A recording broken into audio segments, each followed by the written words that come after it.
The massive space station floated silently in the void between star systems, its gleaming metal surface reflecting the light of distant suns. Inside, the diplomatic chamber buzzed with activity as representatives from dozens of alien species gathered for what everyone hoped would be peaceful negotiations. Commander Lisa Park stepped through the airlock, her boots clicking against the polished floor. Behind her walked 6 other women, each wearing the crisp blue uniform of Earth's diplomatic corps. Their movements were calm and professional, but their eyes constantly scanned the room, taking in every detail. The alien delegates turned to stare as the humans entered. Towering creatures with multiple arms whispered to each other in languages that sounded like grinding metal. Insect-like beings clicked their mandibles in what might have been conversation. In the center of it all sat the most imposing figure. Of them all, Ambassador Kelvin of the Hegemony was 8 feet tall and built like a living tank. His 4 arms were each as thick as a human torso, and his chitinous armor gleamed under the chamber's lights. When he saw the human delegation, his multiple eyes widened in what could only be described as shock. Then he started laughing. The sound was horrible, like rocks grinding together in a cement mixer. Other aliens in the chamber began to chuckle. Along with him, their various forms of amusement creating a cacophony of strange sounds. Kelvin's laughter grew louder and more mocking with each passing second. This is what Earth sends to negotiate with the greatest powers in the galaxy, he bellowed, his voice carrying easily across the chamber. Your army's a joke. All females. The translator devices around the room picked up his words and broadcast them in dozens of languages. More aliens began to laugh, their sounds mixing together in a symphony of mockery. Some pointed at the human women with appendages that served as fingers. Others made gestures that clearly meant the same thing in any language. Commander Park and her team didn't flinch. They'd expected this reaction. Earth's intelligence services had warned them that most alien cultures still believed physical strength was the only thing that mattered in warfare. These beings had built their entire civilizations around the idea that bigger meant better, that louder meant stronger. Look at them, Kelvin continued, his voice dripping with contempt. They're so small, so weak. How do they even lift their weapons? Do they have weapons, or do they just throw sharp words at their enemies? The chamber erupted in more laughter. A slug-like creature in the corner made a sound that was probably meant to be amusing. A bird-like being ruffled its feathers and squawked something that made its neighbors chuckle. But not everyone was laughing. In the far corner of the chamber, a figure sat in complete silence. Queen Zyra of the Nexus Empire was smaller than most of the other delegates, but something about her presence commanded respect. Her skin was pale blue, almost translucent, and her large eyes seemed to take in everything at once, while the others mocked the humans. She studied them with the intensity of a scientist examining a new species. She noticed things the others missed. The way the human women positioned themselves to cover all angles of the room. How their seemingly casual conversation was actually a form of tactical communication. The fact that despite appearing relaxed, they were clearly ready to move at a moment's notice. Kelvin was still enjoying his moment of triumph. This is what happens when a species gets soft, he declared. They send their females to do the work of warriors. Next, they'll be sending their younglings to command their fleets. He stood up, his massive frame casting a shadow over the human delegation. Tell me, little commander, where are your real soldiers? Are they hiding somewhere, too afraid to show themselves? Or perhaps Earth truly has no warriors left, only these decorations. Commander Park stepped forward, her voice calm and steady. We are Earth's representatives. Ambassador, we're here to negotiate in good faith, just as we were invited to. Negotiate. Kelvin's laugh was even louder now. What could you possibly have to offer? What could a world protected by females possibly bring to the table? Other delegates began to murmur among themselves. The general consensus was clear. Earth was either desperate or completely out of touch with reality. Some began to calculate how they might divide up human territory once the inevitable conquest came. But Queen Zyra had heard enough. She rose from her seat, her movement so fluid it seemed like she was floating. The chamber fell silent as she spoke, her voice cutting through the air like a blade. "Let's see." Just simple words, but they carry the weight of absolute authority. Every alien in the chamber turned to look at her. Kelvran's laughter died in his throat. "You speak with great confidence, Ambassador," the Queen continued, her gaze fixed on Kelvran. "But confidence without proof is just noise. If you truly believe Earth's military is as weak as you claim, then prove it." The chamber was so quiet you could hear the hum of the life support systems. Kelvran's eyes narrowed as he tried to understand what the Queen was suggesting. "You're proposing a test?" he asked carefully. "I'm proposing we stop talking and start seeing." Queen Zyra replied, "If Earth's forces are truly as pathetic as you claim, then defeating them should be simple. A few quick demonstrations, and you'll have proven your point to everyone here." The Queen's words hung in the air like a challenge. Other delegates began to nod in agreement. The idea of actually seeing human military capabilities in action was suddenly very appealing, especially if it meant watching them fail spectacularly. Kelvran's pride wouldn't let him back down now. He mocked the humans to loudly and to publicly to retreat. "Very well," he said, his voice booming across the chamber. "I propose a series of military trials. Let these warriors show us what they're truly capable of." He turned to Commander Park, his expression smug. "Ground combat, space battles, even single combat if you're brave enough. We'll see how long your pretty uniforms stay clean when faced with real warriors." The chamber erupted in excited chatter.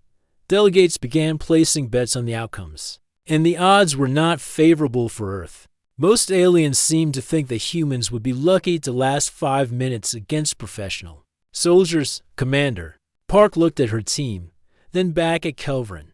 Her expression remained calm, but something flickered in her eyes that might have been amusement. "We accept," she said simply. The words caused another wave of excited discussion. Several aliens began laughing again, imagining the entertainment they were about to witness. Others started making plans to record the battles for later viewing. But Queen Zyra watched the human commander's face carefully. She'd seen that look before. In the eyes of predators who were about to pounce on unsuspecting prey, there was something about these human females that didn't match their apparent weakness. As the formal arrangements began, the Queen made a decision. She approached Commander Park, moving with the same fluid grace that had silenced the chamber moments before. "A word of advice," she said quietly, her voice meant only for the human woman's ears. "Your enemy sees only what he wishes to see. Use that." Commander Park met the Queen's gaze and nodded slightly. "Thank you for the wisdom, Your Majesty." The Queen smiled, an expression that somehow managed to be both beautiful and predatory. "I have a feeling these trials will be far more interesting than anyone expects." As the delegates began to file out of the chamber, making arrangements for the upcoming demonstrations, Queen Zyra remained behind for a moment. She built her empire by recognizing potential where others saw weakness, by understanding that the most dangerous enemies were often the ones who appeared harmless. Something told her that the galaxy was about to learn a very important lesson about underestimating humans, and she was very much looking forward to watching it unfold. The human quarters on the space station felt cramped compared to the vast diplomatic chamber, but Commander Park preferred it this way. Smaller spaces meant better control, fewer variables to worry about. She sat at the metal desk, staring at the quantum communicator as it established connection with Earth Command. The other women in her team moved around the room with practiced efficiency. Lieutenant Martinez was checking their equipment, running diagnostics on everything from their communication devices to their combat gear. Captain Thompson sat cross-legged on the floor, her eyes closed in what looked like meditation, but was actually a mental rehearsal of combat. Scenarios, connection established. The communicator announced in its flat electronic voice. The holographic display flickered to life, revealing the stern face of Admiral Rebecca Torres. The Admiral's office was thousands of light years away, but the image was so clear she might have been sitting in the same room. A long scar ran from her left temple to her jawline, a souvenir from the Mars colony uprising 20 years ago. "Lisa," the Admiral said, her voice carrying the authority of someone who'd commanded fleets in 3 different star systems. "I heard about Kelvran's little challenge. That arrogant fool has no idea what he's gotten himself into, Commander." Park couldn't help but smile.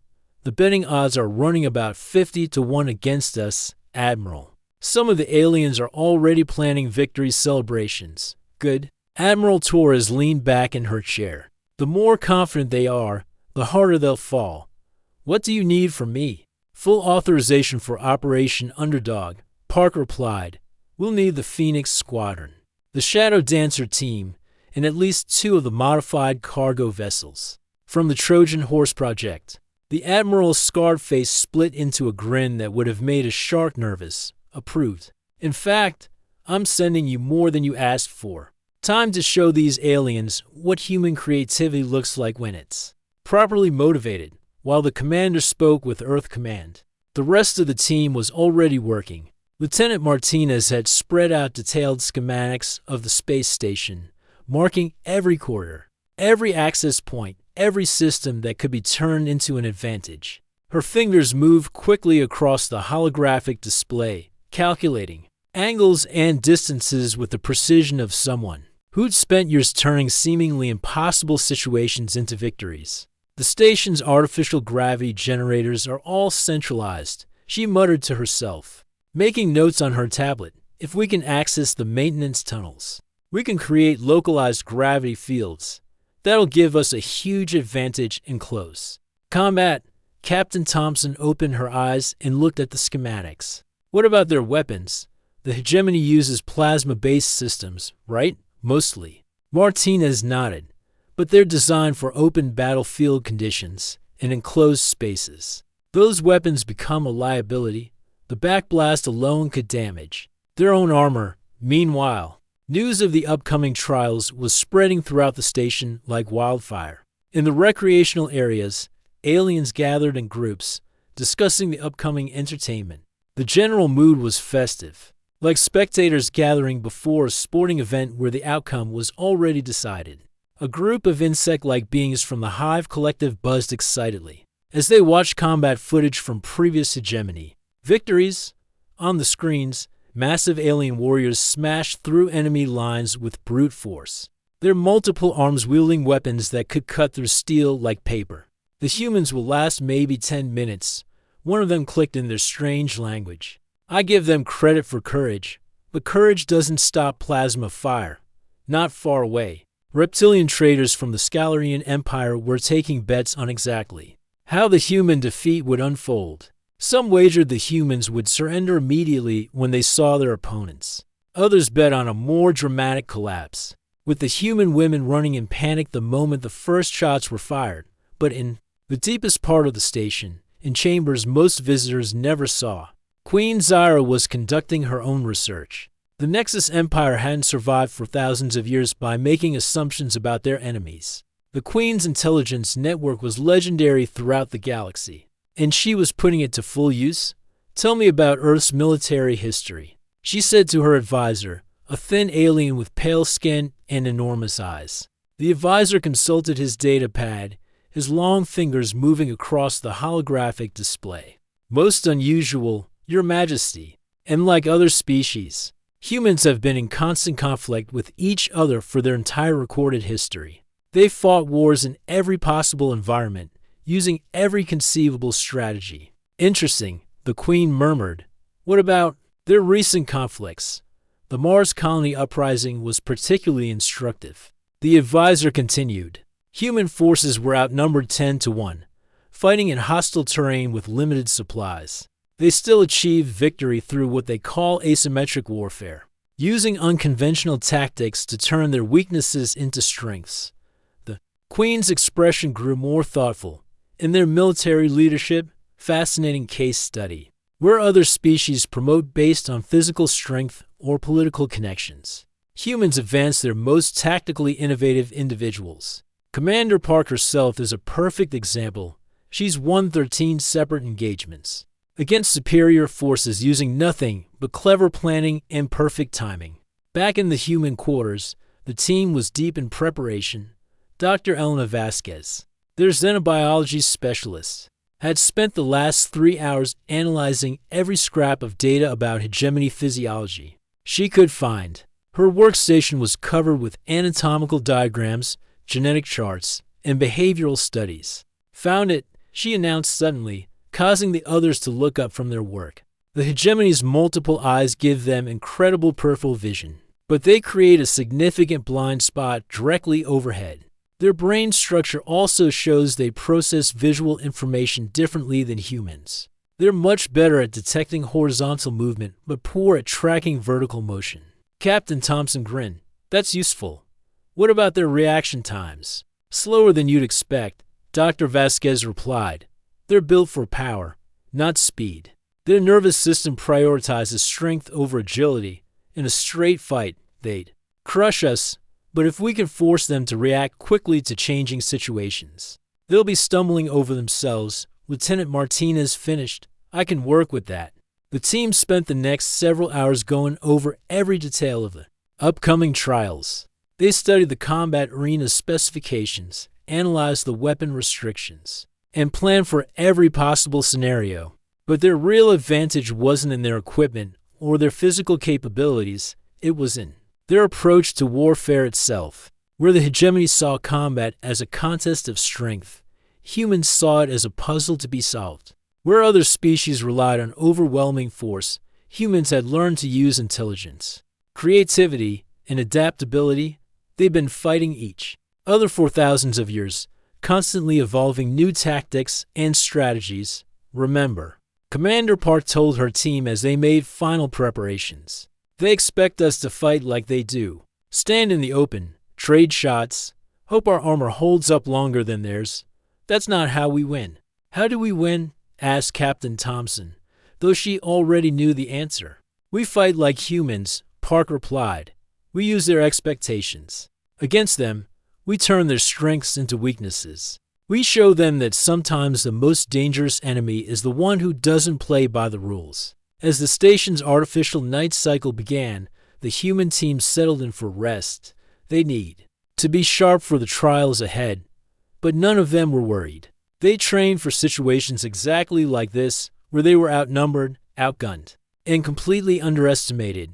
In the corridors outside, alien security forces were already setting up barriers and safety protocols for the upcoming demonstrations. The station's administrators expected the trials to be brief and decisive.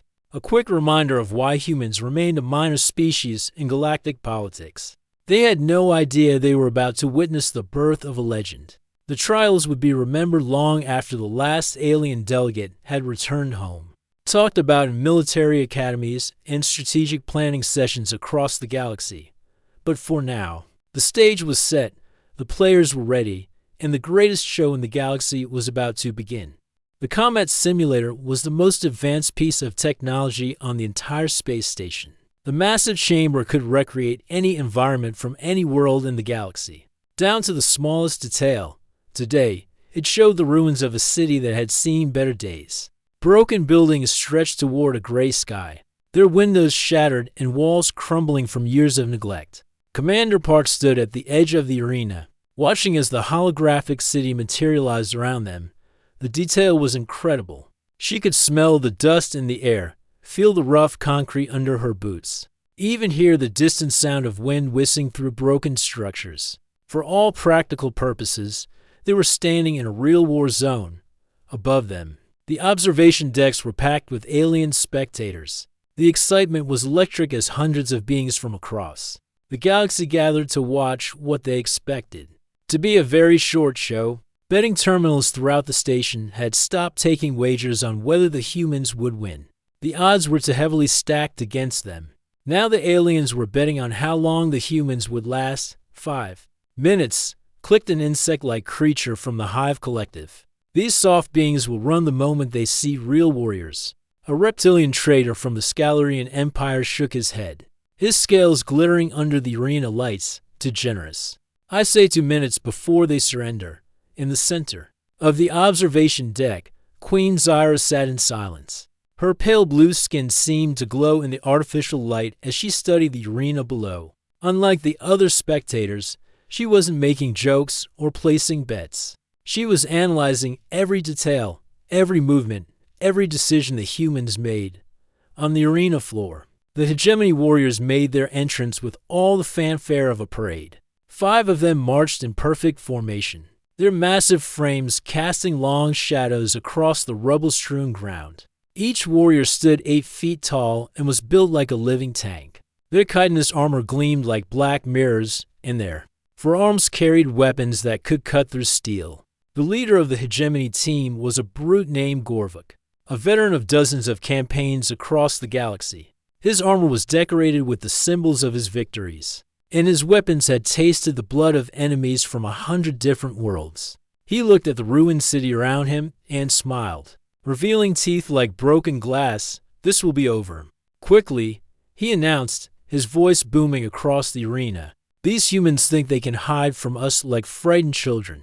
We will show them what real warriors look like." The crowd cheered as the hegemony team took their positions in the center of the arena. They stood in the open, their weapons ready, their formation perfect. It was an intimidating sight, 5 unstoppable machines of war, ready to crush anything that stood in their way.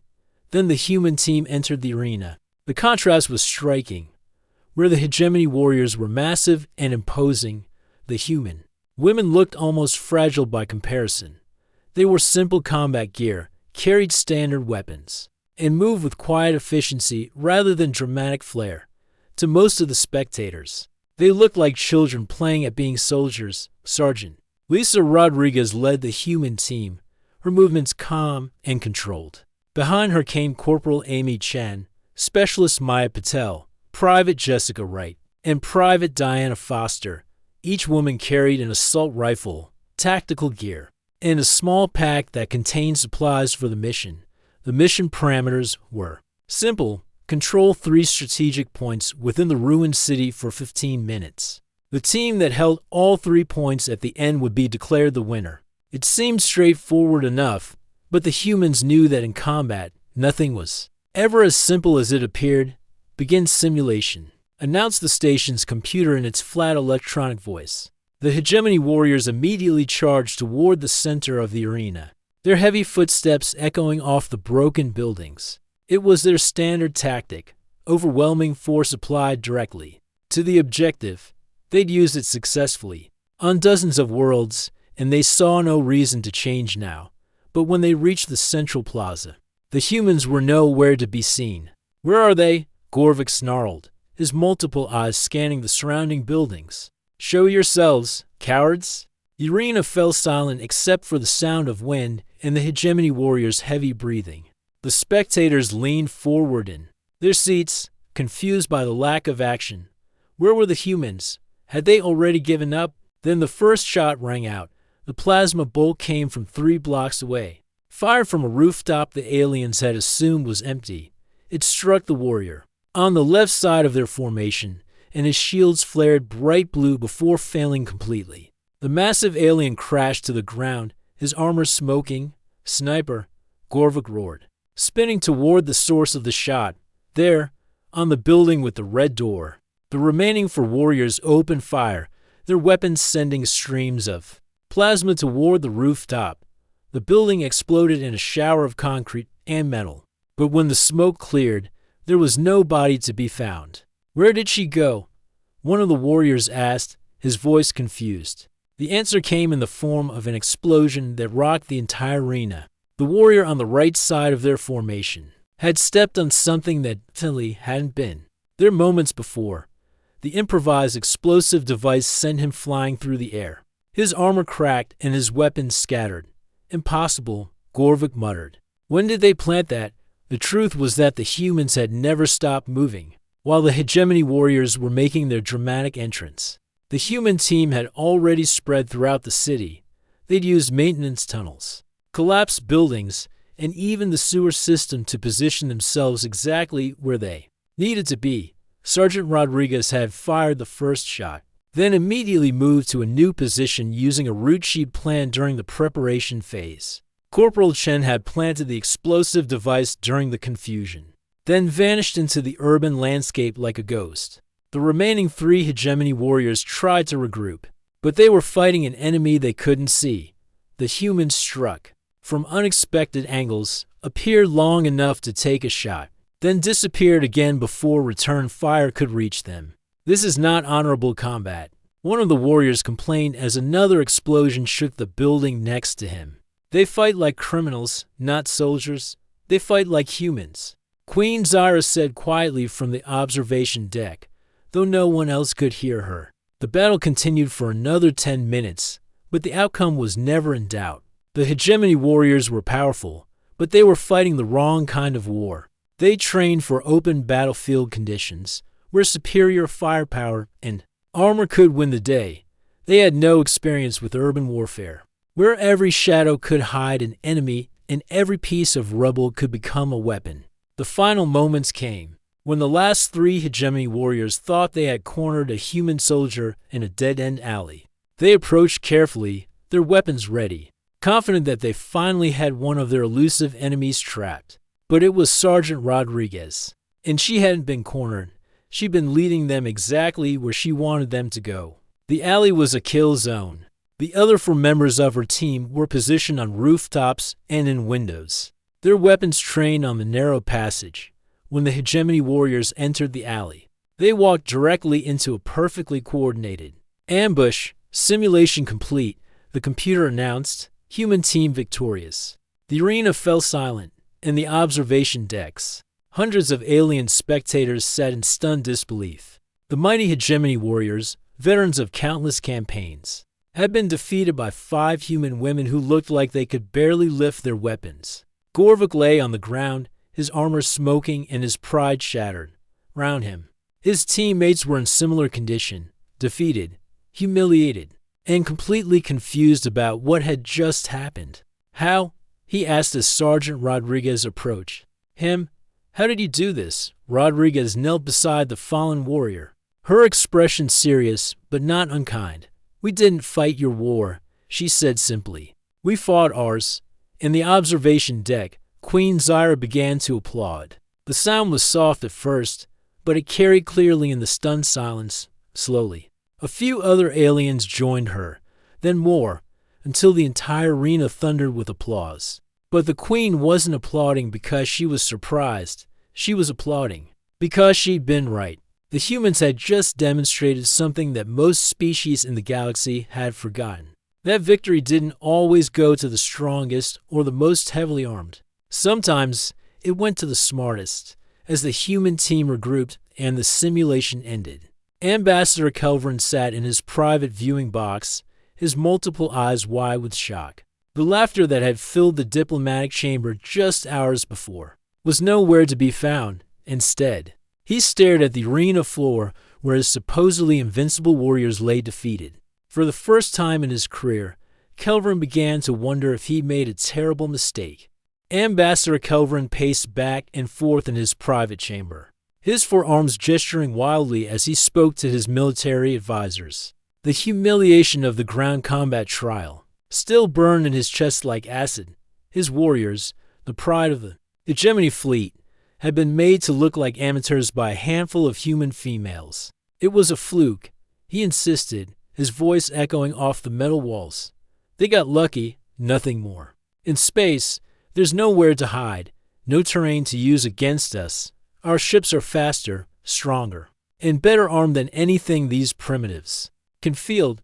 His chief advisor, a scarred veteran named Throck, nodded agreement, but his expression was troubled. The humans fight differently than we expected. Ambassador, perhaps we should study their tactics more carefully before the next trial. Kelvin's eyes flashed with anger. Study them. They're insects, Throck, in space combat. Superior technology wins every time. Our interceptors are the finest ships in the galaxy. No amount of cleverness can overcome that fact. Meanwhile, in the human quarters, Commander Park was having a very different conversation with her team. The space combat trial would take place in the station's flight simulator, a massive chamber that could recreate any space environment with perfect accuracy. Today's scenario was escort duty, protecting a convoy of cargo ships as they traveled through a dangerous asteroid field. The hegemony will expect us to use standard escort formations, Park explained to her pilots. They'll try to break through our defensive line with overwhelming firepower. That's exactly what we want them to think. Lieutenant Kate Morrison, the team's best pilot, studied the mission parameters on her datapad. What about our ships? The manifest shows we're using modified cargo haulers against their interceptors. We'll be sitting ducks, Park smiled, the same expression she'd worn before the ground combat trial. That's what they're supposed to think. The Trojan Horse project has been in development for 3 years. Time to see if all that work was worth it. The flight simulator was even more impressive than the ground combat arena. The chamber was a perfect sphere, its walls covered in holographic projectors that could create a flawless illusion of deep space. When the simulation began, the pilots would feel like they were actually flying through the void, complete with the sensation of zero gravity and the vast emptiness of space. The observation decks were packed again, but the mood was different. This time, the aliens had been shocked by the outcome of the ground combat trial. But space was different. In space, technology mattered more than tactics. The hegemony had some of the most advanced ships in the galaxy, while the humans were using what appeared to be converted cargo vessels. This time will be different, a trader from the Scalarian Empire announced confidently. In space, there's no place to hide. The hegemony ships will tear through them like paper. Queen Zara sat in her usual spot, her pale blue skin reflecting the light from the holographic stars. She'd spent the hours between trials researching human space combat history, and what she'd found was fascinating. The humans had a long tradition of using deception and misdirection in their battles, often turning apparent weaknesses into devastating advantages. The hegemony team entered the simulator first, their ships gleaming like deadly jewels in the artificial starlight. 5 interceptors, each one a masterpiece of military engineering. They were fast, heavily armed, and protected by shields that could deflect almost any weapon. The lead ship was piloted by Captain Zorvik, Kelvrin's nephew and one of the finest pilots in the hegemony fleet. Look at them, Zorvik sneered as he watched the human ships approach. Flying garbage scows. This will be over in minutes. The human ships looked exactly like what they were supposed to be, converted cargo haulers. They were boxy, ungainly vessels that seemed to lumber through space like ancient beasts. Their hulls were scarred and patched, their engines smoking slightly, and their movements were clumsy compared to the graceful hegemony interceptors. Commander Park piloted the lead human vessel, her hands steady on the controls. Behind her, the other 4 pilots took their positions. To any observer, they looked like civilian crews trying to play at being military. The perfect image of weakness and incompetence. Simulation begins, announced the station's computer. Mission. Parameters: escort convoy through asteroid field while under attack. Success condition: at least 3 cargo ships must survive to reach the destination. The asteroid field stretched out before them like a 3-dimensional maze. Chunks of rock the size of mountains drifted slowly through space, their surfaces glittering with ice and metal.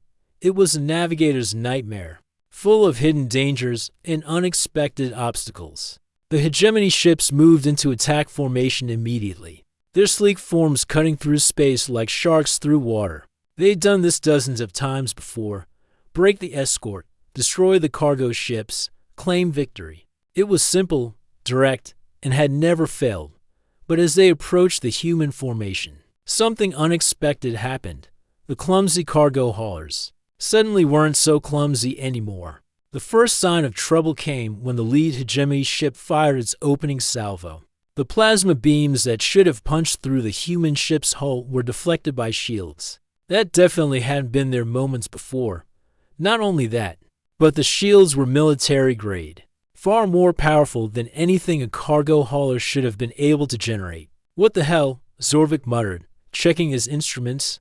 Those readings can't be right. The second sign of trouble came when the human ships returned fire. What looked like cargo handling equipment suddenly revealed itself to be weapon systems, more advanced than anything in the hegemony arsenal. Energy beams lanced out from hidden gun ports, striking the hegemony ships with devastating accuracy. They're not cargo haulers, Zorvik realized with growing horror. They're warships disguised as cargo haulers. The battle that followed was unlike anything the alien spectators had ever seen. The human ships moved through the asteroid field, like they'd been born there, using the floating rocks not just as cover, but as weapons. Carefully placed explosions sent massive chunks of stone hurtling toward the hegemony ships, forcing them to break formation and scatter.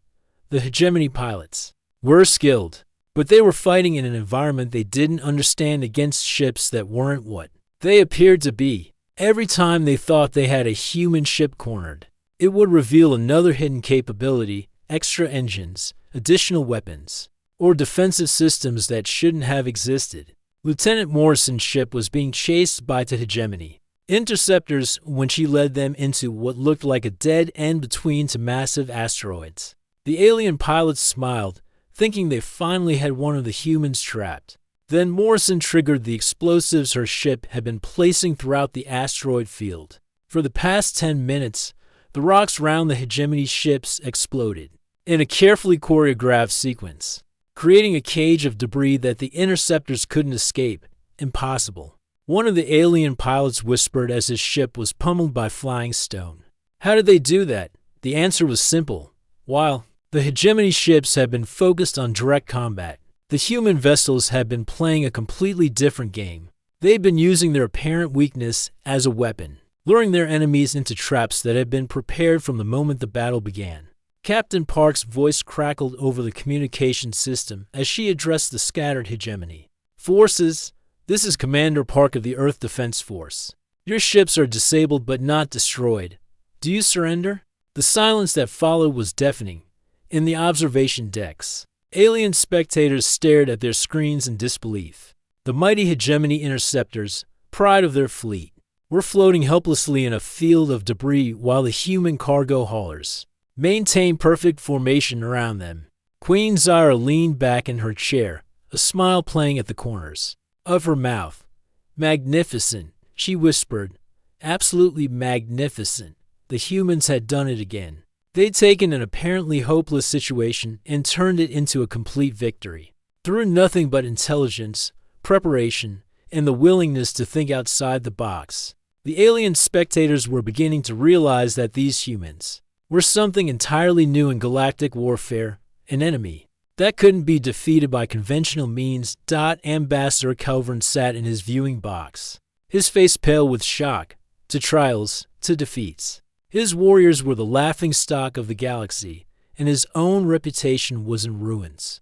But there was still one more trial to come, single combat between champions, surely. He thought desperately, surely brute strength would count for something. In a one-on-one fight, the humans might be clever, but they were still small and weak. In single combat, there was nowhere to hide, no tricks to play. He had no idea how wrong he was about to be. Ambassador Kelvin stood in his private chamber, staring at his reflection in the polished metal wall. To defeats, to humiliating, crushing defeats that had turned him from a respected diplomat into a laughingstock. The other alien delegations were already whispering behind his back, questioning his judgment and his species' supposed military superiority. His hands shook as he prepared his armor for the final trial. Single combat between champions. It was the oldest form of warfare in the galaxy, a tradition that went back thousands of years. Surely here, in the most basic form of conflict, the natural order would reassert itself. Size would matter. Strength would matter. The humans had been clever, yes, but cleverness meant nothing when you were facing a warrior who could crush your skull. With his bare hands, Gorvuk, he called to his champion, who was performing final equipment checks in the corner of the room. Are you ready? The massive warrior looked up, his multiple eyes glowing with determination. Gorvuk stood 9 feet tall and weighed nearly half a ton. His forearms were each as thick as a human torso, and his chitinous armor had been forged from the strongest materials the hegemony could produce. He'd never lost a single combat in 20 years of warfare. I'm ready, Ambassador. Gorvuk replied, his voice like grinding stone. This time, there'll be no tricks, no hiding, no cowardly tactics, just warrior against warrior, as it should be. The arena had been reconfigured for single combat. Gone were the holographic environments and complex scenarios. In their place was a simple circular platform, 50 meters across, with nothing but empty space beyond its edges, no cover, no weapons beyond what the fighters brought with them, no way to escape or hide. The observation decks were more crowded than ever. Word of the trials had spread throughout the galaxy, and beings from dozens of species had come to witness what everyone expected to be the final chapter in humanity's brief moment of fame. The betting had resumed, and this time the odds were even more heavily stacked against the humans. Look at the size difference. An insect-like creature buzzed to its companion. The human looks like a child next to that monster. To hits, replied a reptilian trader. Gorvik hits the human, and the human hits the floor. But Queen Zyra wasn't laughing. She'd spent the time between trials conducting even more research into human military doctrine, and what she'd discovered had changed her understanding of warfare itself. The humans weren't just clever fighters, they were evolutionary marvels, shaped by thousands of years of constant conflict into something entirely new. The human champion entered the arena to a mixture of cheers and jeers from the crowd.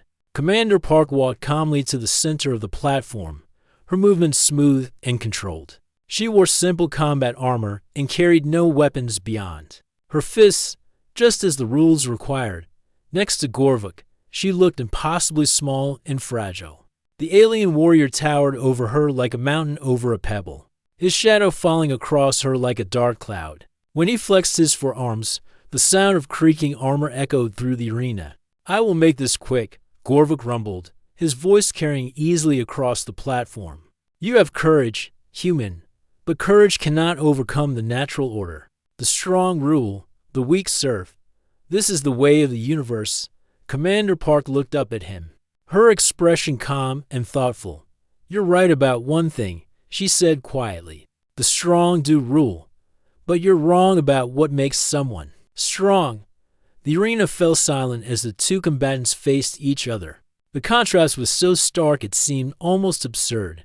A massive alien warrior against a human woman, who looked like she belonged in a library rather than a battlefield. "Begin combat," announced the station's computer. Gorvik immediately lunged forward, his forearms reaching out to crush his opponent in a devastating bear hug. It was a simple, direct attack that had ended dozens of previous fights in seconds. No finesse, no complex strategy, just overwhelming physical force applied with brutal efficiency. But Commander Park wasn't there when his arms closed together. She moved at the last possible moment, slipping sideways with fluid grace that made it look like she was dancing rather than fighting. Gorvik's momentum carried him past her, and she struck him twice in the kidney area as he passed. Quick, precise hits that targeted nerve clusters Dr. Vasquez had identified during her research. The crowd gasped as the massive warrior stumbled, his left side going partially numb. How had such a small creature moved so fast? How had she known exactly where to strike? Gorvik spun around, his eyes blazing with anger and confusion. "Lucky. Hit," he snarled, then charged again, this time swinging his massive fists in wide arcs designed to catch his opponent, no matter which direction she moved. But Park was already inside his guard, moving with a speed and precision that seemed almost supernatural. She struck him in the solar plexus, then the base of his neck, then a spot just below his left armpit where the armored joints created a vulnerable point. Each hit was perfectly placed, designed to disrupt his nervous system and slow his reactions. The battle continued for what felt like hours, but was actually only minutes. Gorvik's strength was enormous, but strength meant nothing if you couldn't land a hit. Park moved around him like water around a stone, always just out of reach, always striking at the perfect moment. The crowd watched in stunned silence as the massive warrior grew slower and clumsier with each passing second. His breathing became labored, his movements less coordinated.